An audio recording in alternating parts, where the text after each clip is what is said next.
the greed of the power, the greed and the hunger to grab as much as possible from anywhere. Loretta and Lorena, in your paper, you did touch the consumer behavior of the people. And I think we cannot talk of climatic disaster unless and until we link it with the man-made disasters.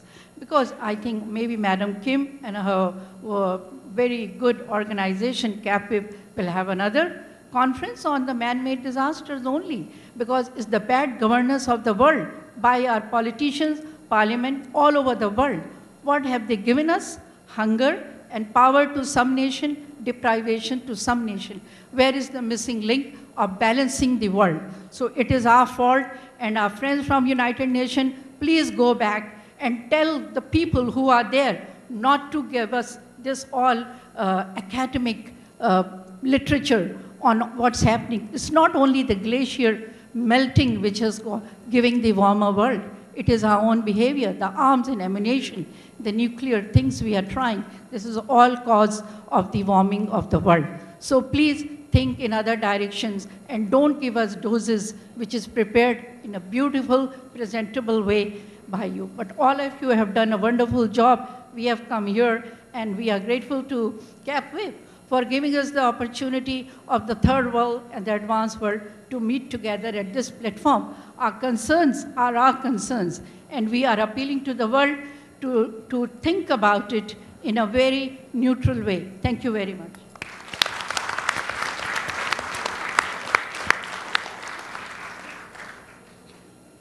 I'm Angela Etuonowe, representing women in surveying Nigeria. I happen to come from the Niger Delta region, where the kidnapping is taking place.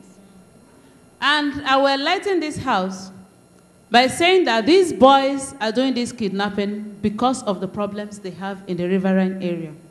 I have been carrying on research for the past 3 years on climate change. And I have made some presentations in Germany. I made one in Hong Kong. And I told them the problems that we have in this region. Take Awoye, for instance. That is a part in Ondo State in Nigeria, in the riverine area.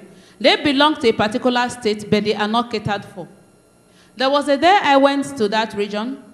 You have the oil companies there. Chevron is there, for instance.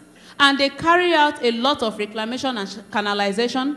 And by the time they finish with this canalization, you discover that the areas will be depicted. Before you know it, erosion takes place. And you have this coastal erosion problem right there in Awoye. And once there was a case I was there, I went to carry out an erosion control survey there. I'm a surveyor by profession. And we went, there was this, you know, these thatch houses that these villagers, they built. There was a man there with his family. We visited him. That was around 4 p.m. We said, okay, let's visit a friend, the principal of a school, across the river. In less than 10 minutes, we just crossed to the river, and the next thing we heard was a big sound, a loud sound like an earthquake. And we came out, we discovered that over 5 meters has eroded. And by the time we came back to enter the boat, that man that was there lost his child. We are talking about children in climate change. The child died because he had 6 children, and because the building collapsed, he was able to save 5, and 1 died. He could not do anything. And the oil companies did nothing about it. The government, they don't want to hear about it. We have been carrying out this climate change campaign, but it's like a single voice. I have tried my best, personally. I have met with the Commissioner for Women Affairs. They are not interested. They have their own personal interest. And you know our politics in Nigeria is selfish. If what you are doing, if it's not for their own personal gains, nothing happens. They claim a lot of money, yes, but then what is done? Nothing is being done. You talk about the Fakado South Point, still in the Niger Delta region, the oil company Shell that is there, protected these oil wells and left the community. The community is eroding away. I happen to have been working on that region since 1989, and I have the data that shows the tidal data and the tidal monitoring I have carried out there, and the erosion shock protection. You discover that the community is eroding away gradually. Before you know it, the community will be phased out. Shell is still exploiting oil there, and yet nothing is done to these youths. That is why the youth, they took the laws into their hands and started destroying the oil wells and kidnapping the workers there. They took the laws into their hands, and still the government can't do anything. They are making policies. I'm telling you that the kidnapping will not stop until something is done, because they are losing their lives. They have nothing to be done. The oil operations in the riverine area, all the fishes, the Ijos, they are known for being fishermen. That is the only profession that they do, and that is their only means of livelihood. Now they have nothing in the waters, no fish in the rivers, and they have no job to do. What do you expect them to do? Now you discover that a lot of problems, we are talking of flooding. Flooding is the reigning thing. Right now I'm carrying out a research on flooding, the issues, the problems, and the prospects. That is what I'm doing right now, to find out the problems of flooding in Nigeria. And yet nothing is done. The government is not doing anything.